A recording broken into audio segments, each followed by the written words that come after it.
আমরা বুঝতে পারছি এই সরকার পুরনো পথেই, স্বৈরাচারের পথেই হাঁটছে। অগণতান্ত্রিকভাবে তারা ক্ষমতায় থেকে দেশকে নৈরাজ্যের দিকে নিয়ে যাচ্ছে। তারা গণভোটের গণরায় মানে নাই, তারা স্বাধীন পুলিশ কমিশন করে নাই, অর্থাৎ তারা সন্ত্রাস নির্ভর তারা একই রাষ্ট্র তৈরি করতে চাচ্ছে। যেটা আগে ছিল সেটাকে তারা অব্যাহত রাখছে। সমস্ত জল্পনা কল্পনা, বাধা বিপত্তি, ব্যারিকেড উপেক্ষা করে এনসিপি নেতারা নাহিদ, হাসনাত, সাজিস, নাসিরউদ্দিন পাটোয়ারি, ডাক্তার মাহমুদ মিতুরা তাদের মঞ্জিলে মকসদে পৌঁছে এক নতুন ইতিহাস সৃষ্টি করেছে। রাজনীতিতে আজকে একটা নতুন অধ্যায় তৈরি হয়েছে। অবশেষে নানা বাধা পেরিয়ে নেতাকর্মীদের ওপর হামলায় হবিগঞ্জের কামাইছড়া পুলিশ ফাঁড়িতে লিখিত অভিযোগ করেছে এনসিপি, যেখানে জেলা ছাত্রদলের সভাপতি সহ 11 জনের নাম উল্লেখ এবং অজ্ঞাত 100 জনের বিরুদ্ধে অভিযোগ আনা হয়। আজ হবিগঞ্জের পুলিশ সুপার জনাব তারেক মাহমুদ যে মামলাটি নিজ হাতে গ্রহণ করলেন এনসিপি নেতৃবৃন্দের কাছ থেকে, সেই মামলাটি কদ্দূর গড়ায়, কদ্দূর যায়, এই এজাহারভুক্ত আসামিরা গ্রেপ্তার হন কিনা। ভাই অন্য যা ইচ্ছা তাদের বালুর ট্র্যাক কেন দিবি? এটা তো ভাই মানে একটা লজ্জা শরম থাকা উচিত। খালেদা জিয়ার বাসার সামনে থেকে তারা বালুর ট্র্যাক সরাইতে পারে নাই, এখন এনসিপির নেতাদের গাড়ি আটকানোর জন্য মহাসড়কে বালুর ট্র্যাক দিয়ে এনসিপির নেতাদেরকে আটকাইতে হচ্ছে। কত বড় নির্লজ্জ, বেহায়া, মানে লজ্জাজনক। এই যে বালুর ট্রাক বসাইলেন, তারপরে ট্রাক্টর বসাইলেন, পুলিশকে দিয়ে 144 জারি করাইলেন কেন? অপ্রয়োজনীয় একটা কাজ করলেন না? সিম্পলি একটা দল গেছে পদযাত্রা করে, সিম্পলি ওখান থেকে বের হয়ে চলে যাবে আরেকটা জেলায় চলে যাবে, সেখানে আপনি আননেসেসারি এই ক্যাওয়াসটা ক্রিয়েট করলেন, যার পুরো দায় সরকারি দলের গুন্ডা পান্ডাদের। আসসালামু আলাইকুম। আপনারা জানেন যে হবিগঞ্জের বিষয়টা নিয়ে সারা নেট দুনিয়া তোলপাড় সৃষ্টি হয়ে গিয়েছে। আপনারা জানেন যে অবশেষে এনসিপির নেতাকর্মীরা হবিগঞ্জের প্রবেশ করে তারা ছাত্র দলের নেতাকর্মীর বিরুদ্ধে মামলা করেই ফিরে এসেছে, যা নিয়ে সোশ্যাল মিডিয়াতে তোলপাড় সৃষ্টি হয়ে গিয়েছে। এই বিষয়টা নিয়ে ভিডিওর শুরুতেই আপনারা বেশ কিছু ভিডিওর অংশ বিশেষ ইতিমধ্যেই দেখেছেন। মূলত আজকের এই ভিডিওটিতে সেই সকল ভিডিওর বিস্তারিত আলোচনা দেখতে পারবেন। ভিডিওর শুরুতেই যে সকল ভিডিও দেখেছেন তা থেকে হয়তো ইতিমধ্যেই আন্দাজ করতে পেরেছেন আজকের এই ভিডিওটি কতটুকু গুরুত্বপূর্ণ হতে চলেছে। অতএব চলুন কথা না বাড়িয়ে একটি লাইক দিয়ে সম্পূর্ণ ভিডিওটি দেখে আসি। সমস্ত জল্পনা কল্পনা, বাধা বিপত্তি, ব্যারিকেড উপেক্ষা করে এনসিপি নেতারা নাহিদ, হাসনাত, সাজিস, নাসিরউদ্দিন পাটোয়ারি, ডাক্তার মাহমুদ মিতুরা তাদের মঞ্জিলে মকসদে পৌঁছে এক নতুন ইতিহাস সৃষ্টি করেছে। রাজনীতিতে আজকে একটা নতুন অধ্যায় তৈরি হয়েছে। হাজার হাজার পুলিশ হেলমেট পরে যুদ্ধংদেহী ভাবে, পুলিশ সুপার থেকে শুরু করে সার্কেল এসপি যত আছে, ওসি থেকে শুরু করে কয়েকটা থানার ওসি, পুরো হবিগঞ্জের ফোর্স, এমনকি বিজিবিও মোতায়েন করা হয়েছে অ্যাসিস্ট্যান্ট ফোর্স হিসেবে, আনসার সহ এনসিপি নেতাদের বালুর ট্রাক দিয়ে আটকানোর 4 দফার চেষ্টা শেষে ব্যর্থ হয়েছে। পুলিশকে ধাক্কা দিয়ে, ধমক দিয়ে, দাস্তাদস্তি করে, ছাত্রদল বিএনপির হামলা অতিক্রম করে হবিগঞ্জের মাটিতে প্রবেশ করেছে এনসিপি নেতারা নাহিদ ইসলামরা, হাসনাত আব্দুল্লাহরা, সাজিস আলমরা, নাসিরউদ্দিন পাটোয়ারিরা। হবিগঞ্জের কোন গাউস কুতুবের বিরুদ্ধে নাকি এনসিপি নেতারা বলে, তারপরে নাকি তাদেরকে পিটিয়েছে। এনসিপি যা করেছে, আজকে পুরো প্রশাসনকে বোকা বানিয়ে, প্রশাসনকে উপেক্ষা করে তাদেরকে নাকানি চুবানি খাওয়াই পিছু হটিয়ে যেভাবে থানায় ঢুকে মামলা করেছে।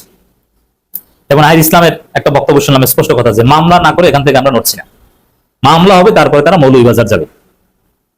তো দর্শক, এরকম ঘাটতারামি এবং তার সফলতা রাজনীতিতে এটা একটা ইতিহাস, এটা শিক্ষা। নিজের দলের কর্মী আক্রান্ত হয়েছে, হাইকমান্ড ছুটে গিয়েছে, ঢাকায় বিক্ষোভ হয়েছে, যে মামলা করিয়েছে, এরপরে ওই মামলার মাধ্যমে সন্ত্রাসীদের গ্রেপ্তারে বাধ্য করাবে। আমি পুলিশের চোখে মুখে হতাশা দেখেছি, ভয় থরথর করে কাঁপছে। এরা কারা?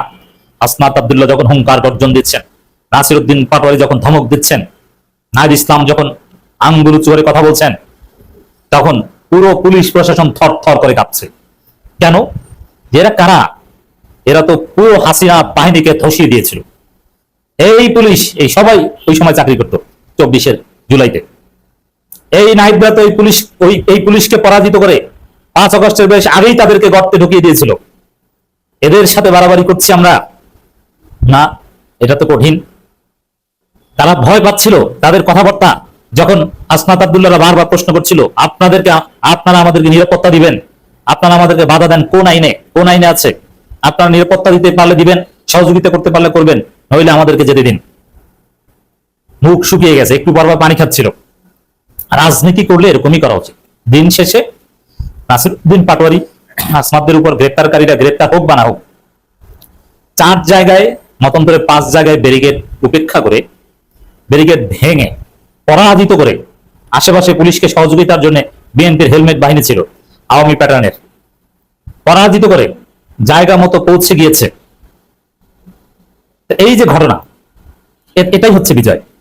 এর চাইতে বেশি কিছু লাগে না। সরকারি দল সারা বাংলাদেশে এখন ভয়ের মধ্যে থাকবে। এবং কেউ কেউ বলছেন যে এনসিপি কে ঠিক মতো ডিল না করতে পারলে তো আমাদের ক্ষমতা টিকবে না, আমরা তো দেশ চালাতে পারবো না। আবার কেউ কেউ বলছেন না, ওদের সাথে ফাজলামি করা যাবে না, জামাতের সাথে লাগে কিন্তু ওদের সাথে লাগা যাবে না, ওদের সাথে লাগলে ওরা শেষ দেখে ছাড়ে। আর জামাতকে মারলে তখন কানতে কানতে আল্লাহর কাছে বিচার দিয়ে ঘরে ফিরে যায়। যদি আল্লাহ যেদিন ধরবেন, আল্লাহর কাছে বিচার দেওয়াটা যদি কবুল হয়ে যায়, এর চাইতে বড় কোনো বিচার আর নাই। কিন্তু রাজনীতিতে মায়ের বদলে মায়ের আপনাকেই দিতে হবে। আল্লাহ সব শাস্তি ইনস্ট্যান্ট দেন না। হোয়াটএভার। আজকে যা দেখিয়েছে নাসিরউদ্দিন পাটোয়ারি, এটা সত্যি এটা একটা ইতিহাস সৃষ্টি। এটা বিরোধী দলীয় রাজনীতির একটা মাইল ফলক হয়ে থাকবে। সর্বশেষ খবর দর্শক দেখেন, 4 স্থানে আটকের পর লিখিত অভিযোগ দিতে হবিগঞ্জ পুলিশ ক্যাম্পে এনসিপি নেতারা। আমরা দেখতে পাচ্ছি সেখানে নাসিরউদ্দিন পাটোয়ারি সে পুলিশের যে বড় চেয়ারের পাশে, নাহিদ ইসলাম সামনে, সরোয়ার তুষার আছেন সম্ভবত, হাসনাত আব্দুল্লাহ পাশে বসা, বেশ কয়েকজন এমপি। তারপরে একজন লিখছেন, লিখিত অভিযোগ দিচ্ছেন। এই অভিযোগ পুলিশ নেবে, পুলিশের বাপ নেবে। এনসিপি ছেলেদের মামলা না নিয়ে পারে না। এখন এই ঘটনার আরো অনেক তাৎপর্য আছে, সেটা ভিন্ন আলাপ। কিন্তু ইনস্ট্যান্ট আমরা দেখেছি এটা এখানে রাজনীতি খোঁজাটা এটা সেকেন্ডারি, কখনো এটা প্রাইমারি হতে পারে না। যেমন একটা রাজনীতি নিয়ে আলাপ হচ্ছে যে এটা এনসিপি কে জামাতকে উপেক্ষা করে প্রধান বিরোধী দল বানানোর একটা প্রজেক্ট। এই যে এনসিপি বিএনপি যে ঝামেলা, যে জামাতের সাথে বিএনপি তো মারামারি নেই, মারামারি তো এনসিপি বিএনপি। হয়তো বিরোধী দল, কার্যকর বিরোধী দল তো আসলে এনসিপি। যত গ্যাঞ্জাম ফাসাদ বাংলাদেশ উত্তাল হয়তো এনসিপি কে ঘিরে, তো জামাতকে ঘিরে তো হয় না। জামাতের লোকজন তো কিছুই করে না, তারা তো ধরছে বিরোধী দল। এনসিপি কে এখানে কার্যকর বিরোধী দল বানানোর একটা প্রজেক্ট আছে বলে কেউ ব্যাখ্যা করছে, এটা আমিও ব্যাখ্যা করি, কিন্তু সেটা সেকেন্ডারি। আমরা এখানে দেখছি যে ছাত্র শক্তির ছেলের চোখ একদম নষ্ট করে ফেলা হয়েছে, চিরতরে অন্ধ করে দেওয়া হয়েছে। 5 আগস্ট পরবর্তী নতুন বাংলাদেশে যেই এনসিপির ছেলেদের, জুলাই যোদ্ধাদের রক্তের বিনিময়ে যে বাংলাদেশ কায়েম হয়েছে, সেই বাংলাদেশে জুলাই যোদ্ধাদের চোখ চিরতরে অন্ধ হয়ে যাবে। আর সেখানে আপনি রাজনীতি খুঁজবেন, এটা হতে পারে না, এটা পরের বিষয়। মোটিভ যাই থাক, জুলাই যোদ্ধার চোখ অন্ধ করে দেওয়া হয়েছে। আরো অনেক জুলাই যোদ্ধার রক্তাক্ত হয়েছে। এবং আমরা দেখেছি ভিডিওতে কিভাবে সার্জিসের উপর হামলা করা হয়েছে, কিভাবে নাসিরউদ্দিন পাটোয়ারিকে পেটানো হয়েছে। এই সার্জিস, নাসিরউদ্দিন পাটোয়ারি, এরা কারা? এরা জুলাই যোদ্ধা। এদের কথা আলোচনায় আসলেই সমস্ত রাজনীতির ঊর্ধ্বে আমার মনে পড়ে যায় 24 জুলাই আগস্টের ঘটনা। কি করেছিল এই নাসিরউদ্দিন পাটোয়ারি, সার্জিসরা? এরা যদি জীবনের ঝুঁকি নিয়ে যুদ্ধ না করতো, তাহলে আমরা বাংলাদেশে আসতে পারতাম না, তারেক রহমান বাংলাদেশে এসে প্রধানমন্ত্রী হতে পারতেন না। অতএব এদের পাশে আপনাকে থাকতে হবে। এরা রাজনীতি করবে, রাজনীতি ভুল করবে, আমরা সমালোচনা করব, কিন্তু আপনি চোখ অন্ধ করে ফেলবেন, এর শেষ দেখে ছাড়তে হবে। যার ফলে আমাদের সবার দায়িত্ব। এবং দেখেন বিএনপির কি ক্ষতি হয়েছে, বিএনপি ফেসিবাদী আচরণ করছে, এটা পুরো বাংলাদেশ একবার দেখেছে যে কিভাবে হাজার হাজার পুলিশ দিয়ে, রাস্তায় ব্যারিকেড দিয়ে বিরোধী দলীয় বাচ্চা নেতাদের ফেরাতে চায়। বিএনপির ইমেজ আছে নাই। এরপরে সেই বিএনপির ব্যর্থতার গ্লানির যে ইতিহাস, বালুর ট্রাকের ইতিহাস বিএনপির লজ্জাজনক একটা অধ্যায়। বালু ট্রাক এই শব্দের উচ্চারণ করলেই বিএনপি খেপে যায়। এই জন্য দেখবেন যে বিভিন্ন নাটক, সিনেমা কিংবা শর্ট ফিল্ম কিংবা টিকটক রিলস এগুলো বানায় পোলাপানে। যে আপনি যদি ফোনে কথা বলেন যে ভাই বালু ট্রাক আসছে, আমার তো বালু লাগবে 2 ট্রাক, আপনার বালু ট্রাক এখনো পাঠান না কেন? ওই খাম্বার পাশে বালু ট্রাকটা রেখে তারপরে বালু লোড করিস, এটা বললে ওরা চেতে যায়।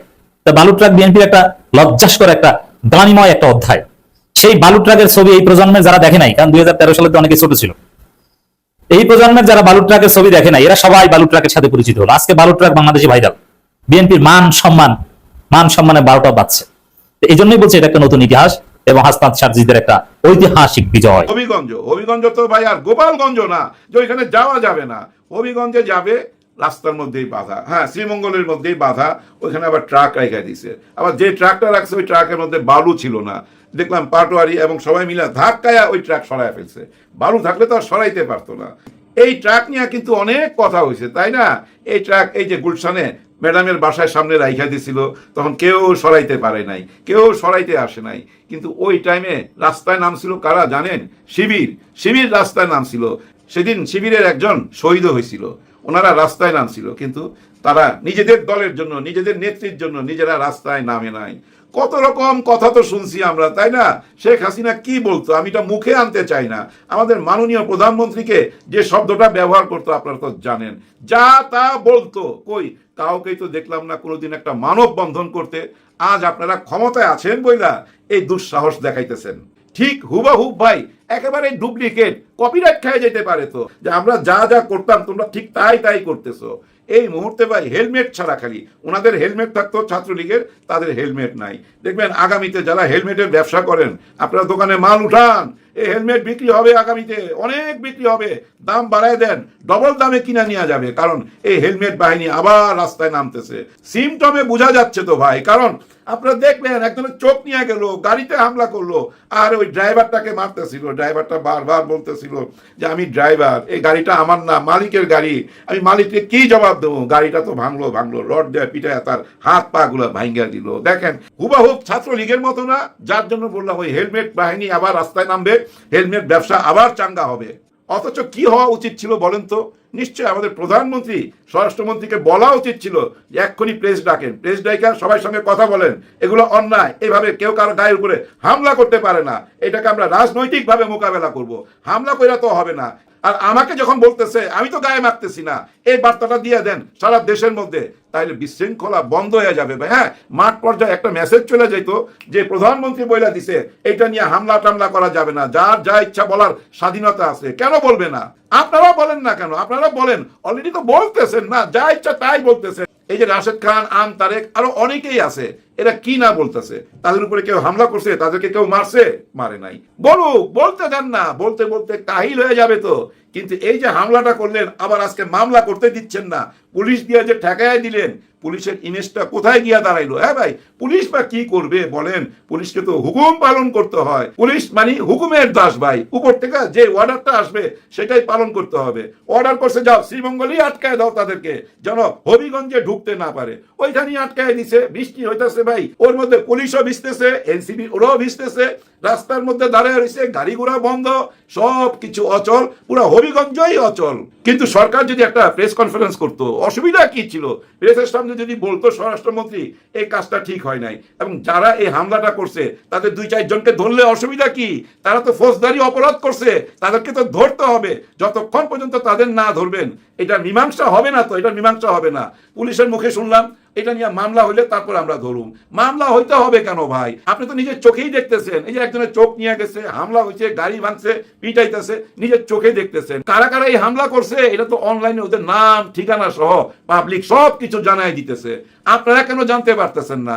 আসলে আপনারা অপেক্ষা করতেছেন উপরের টেলিফোন, ওইখান থেকে হুকুম পাইলে আপনারা কিছু করতে পারবেন। তার মানে আগে যা ছিলেন এখন কি তাই থাকবেন? এই আওয়ামী লীগের আমলে তো আপনারা এমনই ছিলেন, এই বিএনপির আমলে এমনই থাকবে। ওই যে বলতেছে হাসরাত আব্দুল্লাহ, তাহলে ড্রেস খুলে আসেন, যদি বিএনপি করতে চান ড্রেস খুলে আসেন। এই বদনামটা কেন কাঁধে নিতেছেন? আমি সাধারণ পুলিশকে কিছু বলতেছি না ভাই, সাধারণ পুলিশকে কিচ্ছু করার নাই, হুকুমের গোলাম, যা হুকুম করবে তাই পালন করতে হবে। আমি বলতে চাচ্ছি উপরের মহলে, ধরে নেন আমাদের মাননীয় প্রধানমন্ত্রীর কাছে আমার জিজ্ঞাসা, এতটা প্রশ্রয় কেন দিলেন? এতটা প্রশ্রয় দেওয়াতে এরকম হামলা আরো হবে।